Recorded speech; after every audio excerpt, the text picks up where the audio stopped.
Good morning. নমস্কার সবাইকে।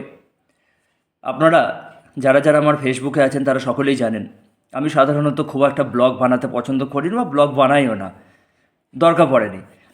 তো আজকে সকাল সকাল ব্লগ বানানোর পিছনে একটাই কারণ রয়েছে। আজকের দিনটি হচ্ছে 20শে ডিসেম্বর 2024। এই দিনটি আমার কাছে বিশেষ গুরুত্বপূর্ণ। কারণ একটাই, কারণ আপনারা সকলেই জানেন আজ ডিরেক্টর রাজ চক্রবর্তী পরিচালিত, মিঠুন চক্রবর্তী, ঋত্বিক চক্রবর্তী, শুভশ্রী চক্রবর্তী, অনুষা মজুমদার অভিনীত মুভি সন্তান রিলিজ করছে। এই মুভিটি আমার খুবই গুরুত্বপূর্ণ এই মুভিটি। তার কারণ একটাই, কারণ হলেন মিঠুন চক্রবর্তী, যাকে আমি প্রণাম জানাই। যে মানুষগুলো আমাকে এই মুভিতে কাস্টিং করেছেন তাদের প্রত্যেককে অসংখ্য ধন্যবাদ জানাই। সবার প্রথমে রাজ চক্রবর্তী দাকে, বিশেষভাবে ধন্যবাদ জানাই প্রীতম দাকে। থ্যাংক ইউ প্রীতম দা। কারণ একটাই, দেখুন আমরা যারা অভিনয় করি ছোটো থেকে কাউকে না কাউকে দেখে আমরা অভিনয় করার স্বপ্ন দেখি। তাদের মধ্যে বলা ভুল হবে, আমার খুব ছোটো থেকেই একটা স্বপ্ন ছিল, যদি আমি অভিনয় জগতে কাজ করার সুযোগ পাই তো মিঠুন চক্রবর্তীর সঙ্গে যেন আমি আমার মৃত্যু দিন পর্যন্ত হলো একটা দিনের জন্য যেন কাজ করার সুযোগ পাই এই মানুষটার সঙ্গে।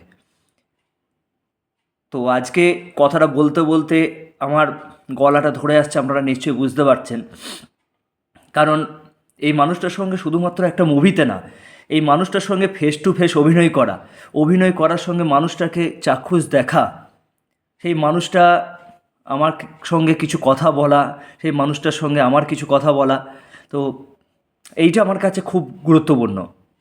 আমি জীবনে আর দুবার এই সুযোগটা, আমি অনেকের সাথেই কাজ করেছি, আমি কলকাতা বহু স্টারের সঙ্গে কাজ করছি। এই বছরে আমার টোটাল অনেকগুলো মুভির কাজ হয়েছে, বলছি না এই বছর কতগুলো মুভির কাজ হয়েছে। এটা আমি ভাগ্যবান যে এই বছর আমি অনেকগুলো মুভির কাজ কমপ্লিট করেছি। এটা তার জন্য অসংখ্য ধন্যবাদ জানাতে হয় যারা যারা আমাকে কাস্টিং করেছেন, সেই সব ডিরেক্টর দিকে। সেই সব নিয়ে অন্যদিনে একটা ভিডিও বানাবো, কিন্তু আজকের দিনটা আমার কাছে বিশেষ গুরুত্বপূর্ণ। তার একটাই কারণ হচ্ছেন মিঠুন চক্রবর্তী। এই মানুষটাকে চাক্ষুষ দেখা, এই মানুষটার সঙ্গে স্ক্রিন শেয়ার করা, এই মানুষটার সঙ্গে ডায়ালগ বলা, এই মানুষটা আমার সঙ্গে কিছু কথা বলা, সিন চলাকালীন আমার একটা অদ্ভুত, মানে একটা আলাদা এক্সপিরিয়েন্স। এই এক্সপিরিয়েন্স আমি কী করে শেয়ার করবো দর্শকদের সঙ্গে আমি সেটা বোঝাতে পারি না। তো সেই আজ 20শে ডিসেম্বর মুভি রিলিজ করছে হলে সন্তান। তাই আপনাদের সকলের কাছে আমার রিকোয়েস্ট, আপনারা যদি মনে করে থাকেন একটা সুন্দর পারিবারিক মুভি দেখব, তাহলে অবশ্যই হলে গিয়ে সন্তান মুভিটি দেখুন, আপনাদের ফিডব্যাক জানান। এই মুভিটিতে খুবই একটা গুরুত্বপূর্ণ চরিত্রে, একটা বিশেষ চরিত্রে বলা ভালো হবে, একটা বিশেষ চরিত্রে আমি পাঠ করেছি। রাজ চক্রবর্তী দা আমাকে কাস্টিং করেছেন, প্রীতম দা আমাকে কাস্টিং করেছেন, তা এটা আমার কাছে খুবই বড় পাওনা। তো আপনাদের সকলকে বলবো আপনারা মুভিটি দেখুন, আপনাদের ফিডব্যাক জানান, আমার খুবই ভালো লাগবে। অসংখ্য ধন্যবাদ, থ্যাংক ইউ, ভালো থাকুন। হলে গিয়ে দেখুন সন্তান আর আপনাদের ফিডব্যাক জানান। Thank you so much.